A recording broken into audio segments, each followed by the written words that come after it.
Good morning বন্ধুরা, স্মৃতি blog ডায়েরিতে আপনাদেরকে স্বাগত জানাই। তো দেখো আমি ঘুম থেকে উঠে চলে এসেছি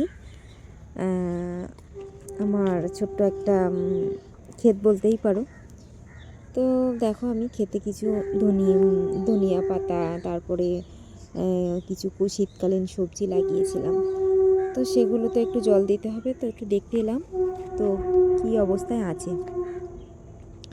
যেহেতু পোকামাকড় বা ব্যাঙ, একটা শামুক আছে, এগুলো না খেয়ে নেয়। তো দেখতে এসেছি যে সেগুলো শামুক যদি থাকে তো তুলে ফেলে দেবো।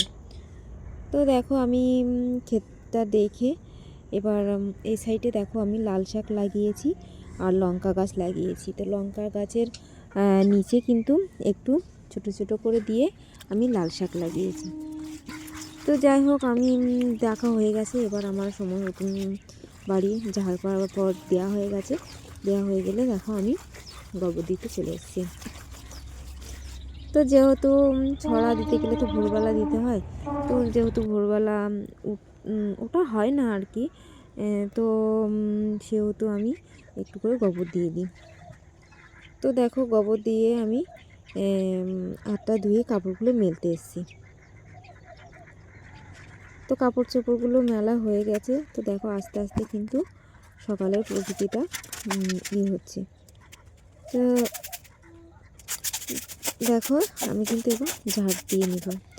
তো যেহেতু আমার বারান্দা ঘর ছোট ছোট, তো আমি ঠিক যেভাবে থাকি সেভাবে তোমাদের মাঝে তুলে ধরার চেষ্টা করছি। তো আমি কিন্তু ঝাড় দিয়ে নিয়েছি। ঝাড় দিয়ে নেওয়ার পরে এবার ভাবলাম উনুনে রান্না করবো না আজকে, তবুও কি মন হলো, আবার ভাবলাম যে না, উনুনটা গোবর দিয়ে রান্না বসাবো।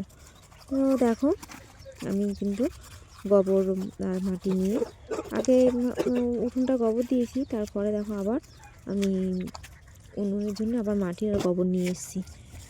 যেহেতু আগে যে গোবরটা গুলেছিলাম সেটা ধুয়ে ফেলেছি, তো এক কাজ দুবার করতে হলো আজকে আমাকে। তো দেখো আমার গোবর দেওয়া হয়ে গেছে। গোবর দেওয়া হয়ে গেলে আমি দেখো থাল বাসনগুলো মাজতে এসেছি। তো এখন যেহেতু শীতকাল পড়ে গেছে, থাল বাসন তো একটু বেশিই হবে, কেননা রাতের বেলায় তো এখন আমি ধুতে পারছি না। তো আমি তো বাড়ি থাকি না, দুপুরবেলা ছেলেটা আপনাদের দাদা ভাই খাওয়া দাওয়া করে, সেগুলো কলের মধ্যে রেখে দেয়। তো রাতে এসে আমি সেগুলো ধুয়ে ফেলি, কিন্তু এখন যা ঠান্ডা পড়ছে আর ওই জন্য আমি মাজিনি। আর বেশ করে রাতেই ফিরছি, কেননা কাজের একটু চাপ ছিল, যেহেতু এখন বিয়ের সিজন, অগ্রহায়ণ মাস। তো সেহেতু আমি এভাবেই কিন্তু সকালবেলা থাল বাসনগুলো সব মেজে ধুয়ে নিচ্ছি। যেহেতু দুটো কড়াই আছে, হাঁড়ি, মানে যা যা একটা সংসারে যা লাগে আর কি। তো সেগুলো থাল বাসনগুলো ধুয়ে নেওয়ার পরে আমি ছেলেটা ঘুমোচ্ছে, ওকে ডাকবো, তার কারণ ওকে স্কুলের জন্য রেডি করতে হবে, আবার পড়া আছে। তো খুব বদমাইশি করে, খুব দুষ্টু। তো যাই হোক, এভাবেই সামলাতে হয়। তো কী করব। তো দেখো আমি কিন্তু থাল বাসনগুলো সব মেজে নিয়েছি। তো আমি ছাই দিয়ে যেহেতু মেজেছি, তো ছাই দিয়ে মেজে নেওয়ার পরে গামলাটা দেখতে পাচ্ছ, গামলার মধ্যে কিন্তু জল আছে, পুরো জলের মধ্যে আগে চুবিয়ে তুলে নিয়েছি। পুকুর হলে কি হয়, জলের মধ্যে হাত দিয়ে ধুয়ে নিলেই হয়ে যায়, কিন্তু এখানে তো আর পুকুর নেই, আমাদের তোলা জলে করতে হয় সব কিছু। তো দেখো আমি কিন্তু গামলার মধ্যে জলে ধুয়ে তারপরে কিন্তু ভালো বালতি থেকে জল নিয়ে কিন্তু ধুয়ে নিচ্ছি। তো ওই ড্রামটা আমার জল ভরা থাকে। তো থাল বাসন করে ধুয়ে নিয়ে এসে আমি ঘরে রেখে এবার মশারিটা তুলছি আর ওকে ডাকছি। দুষ্টমি করে উঠেছে, কখন উঠেছে, উঠে লেপের মধ্যে দেখো শুয়ে আছে। তো আমি মশারিটা তুলে ঘরটা সব পরিষ্কার করে দেখো চান করে নিয়েছি। চান করে দেখো ফুল তুলতে এসেছি। তো ফুল তুলে পুজোটা দিয়ে নেব। তো তোমরা দেখতে থাকো। দেখো আমি আমার নিজের গাছেরই ফুল যে কটা ফোটে সে কটা দিয়ে কিন্তু আমি ঠাকুরকে পুজো দেওয়ার চেষ্টা করি। তো দেখো আমার পুজো দেওয়া হয়ে গেছে। তো পুজো দেওয়া হয়ে যাওয়ার পরে কিন্তু আমি চাল নিয়ে কিন্তু চলে এসেছি একবারে উনুন পাড়ে, যেহেতু রান্না তো করতেই হবে। আবার আমি দোকানে যাব, ছেলেকে স্কুলে নিয়ে যেতে হবে। তো আজকে ছেলেকে ওর বাবা স্কুলে নিয়ে যাবে। তো যেহেতু ওর বাবা স্কুলে নিয়ে যাবে, আমার একটা দিকে আজকে একটু সময় বাঁচবে। তো দেখো আমি কিন্তু চাল ধুয়ে বসিয়ে দিয়েছি, আর আমার দুটো উনুন একসাথে। তো ওই সাইডে দিলে কি হয়, ভাতটা আস্তে আস্তে আস্তে আস্তে হয়ে যায়, আর এই সাইডে তরকারি ভাজা যা করি এই সাইডে করি না। আর যেহেতু ছেলে স্কুলে যাবে, এখন শীতকাল পড়ে গেছে, জল গরমও করতে হয়। তো একটা উনুন হলে কি খুব সমস্যা হয়, দেরি হয়, অনেকটা সময়ের দরকার। গ্যাসের উনুনে যেমন দুটো উনুন থাকে, তাড়াতাড়ি হয়ে যায়। তো এখানে ওটা তাই। তো আমি যখন কথা বলি, আমার মিঠু না মানে খুব চিল্লায়। ও বুঝতে পারে যে আমার মা এবার মানে ভিডিওতে ভয়েস দিচ্ছে। তো ও আমি কথা বললেই চিল্লানো শুরু করে দেবে। তো দেখো আমি কিন্তু কড়াইতে তেল বসিয়ে দিয়েছি। তেল বসিয়ে দিয়ে দেখো আমার কাঠ ফুরিয়ে গেছিলো বলে আমি কাঠ আনতে গেছি। তো কাঠ আনতে যাওয়ার আগে মাছটা কড়াইতে দিয়েই গেছিলাম, কারণ হলে কি তাড়াতাড়ি মাছটা ভাজা হয়ে যাবে। আমি কাঠগুলো নিয়ে দেখো আবার এসে মাছ ভাজা বসিয়ে দিয়েছি। তো মাছ ভাজতে ভাজতে এদিকে তরকারিটাও কেটে নিয়েছি। কেননা কেটে কুটে নিয়ে গুছিয়ে বসতে গেলে তো আমার মানে সময়ে কোলায় না, কেননা আমি এক সময় কাটবো, সেটা ধুয়ে গুছিয়ে রাখবো, রেখে আবার করবো। তো আমি কি করি, ভাত বসিয়ে দিই, মাছটা বার করে ফ্রিজে যেদিন থাকে মাছ সেদিন ফ্রিজ থেকে বার করে ভিজিয়ে রেখে দিই চান করার আগে। আর না হলে আমি মাছটা আগে ধুয়ে কেটেই নিই। তো যেহেতু মাছ ভাজতে ভাজতে আমার সবজিটা কাটা হয়ে যায়, আর আমার বালতি গামলায় করে আমি জল নিয়েই বসি। তো একবারে আমার ধোয়াও হয়ে যায় আর কাটাও হয়ে যায়। তো কাটার আগে আমি চেষ্টা করি সবসময় সবজিগুলো আগে ধুয়ে নিতে। জুড়ি আছে, গামলা আছে, তো ওর মধ্যে করে আমি ভালো করে ধুয়ে নিই। তো দেখো আমি কিন্তু এদিকে মাছ ঝোলটা বসিয়ে দিয়েছি। যে খয়রা ইলিশটা ছিল সেটা কিন্তু আমি ধনেপাতা দিয়ে ঝোল করব। তো আমাদের বাড়িতে না সবসময় পাতলা ঝোলই হয়। তোমাদের দাদামশাই পাতলা ঝোলই খেতে ভালোবাসেন। দাদাভাই পাতলা ঝোলই খায়। তো সবসময় হালকার মধ্যে পাঁচফোড়ন দিয়ে সবসময় ঝোলটা করার চেষ্টা করি, মশলা খুব কম ব্যবহার করার চেষ্টা করি।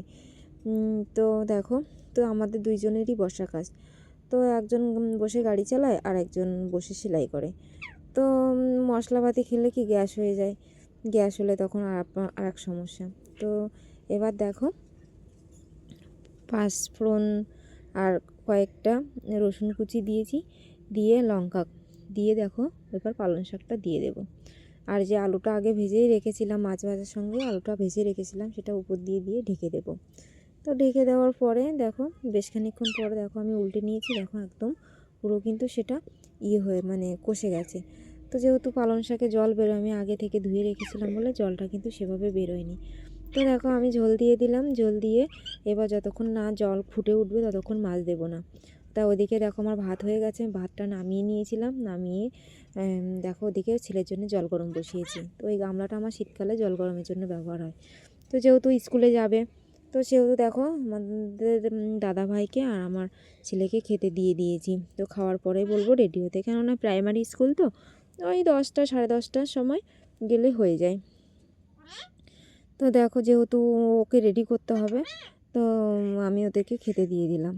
তো ওরা খেতে থাক, ততক্ষণে আমি পালং শাকের আমার মাছ ঝোলটা এদিকে রান্না করতে থাকি বা রান্না করে নিই। তো আমি ওদেরকে খেতে দিলাম, দিয়ে দেখো এদিকে আমার ঝোল ফুটে উঠেছে, মাছগুলো দিয়ে কিন্তু আমি ঢাকা দিয়ে দিচ্ছি। তো ঢাকা দিয়ে এবার দেখো আমার কিন্তু হয়ে গেছে। তো এটাও আমি নামিয়ে নিলাম, মাছের ঝোল দিয়ে খেতে খেতে আমার এটাও হয়ে গেছে। তো ওদের খাওয়া হয়ে গেলে আমি খেয়ে দিয়ে কিন্তু ব্যাগ গুছিয়ে কিন্তু আমি এবার দোকানের দিকে যাচ্ছি। তো যেহেতু আমি দোকান করছি এই একটা বছর, আমার এভাবেই জার্নিটা শুরু হয়। তো ভাবলাম তোমাদের সাথে একটু শেয়ার করি আমার দৈনন্দিন। আমি তো কাজই করি, তো ফোন তো আমার কাছেই থাকে। তো সবাই তো এখন ফোনে ভিডিও করছে। তো আসলে আমি করার ইচ্ছা আমার ছিল বহুদিন আগে, কিন্তু সেভাবে সাপোর্ট বা সেভাবে সাহস হয়নি বলার। তো এখন দেখছি সবাই করছে, তো এখন আর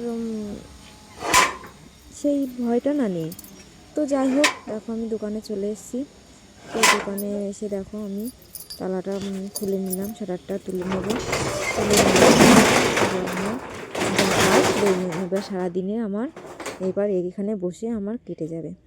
তো আমার এই সারাদিনের মানে সকালের এই ব্লগটা, আজকে সকালের এই ব্লগটা তোমাদের কেমন লাগলো তো অবশ্যই কমেন্টসে জানিও, ভালো খারাপ সবটাই জানিও। আর ভালো লাগলে লাইক কমেন্ট শেয়ার করে দিও, আর ইউটিউব থেকে দেখলে সাবস্ক্রাইব করে দিও। তো সবাই ভালো থাকবেন, সুস্থ থাকবেন, আর আমার ভিডিওটা দেখবেন, কেমন লাগলো অবশ্যই জানাবেন। নমস্কার।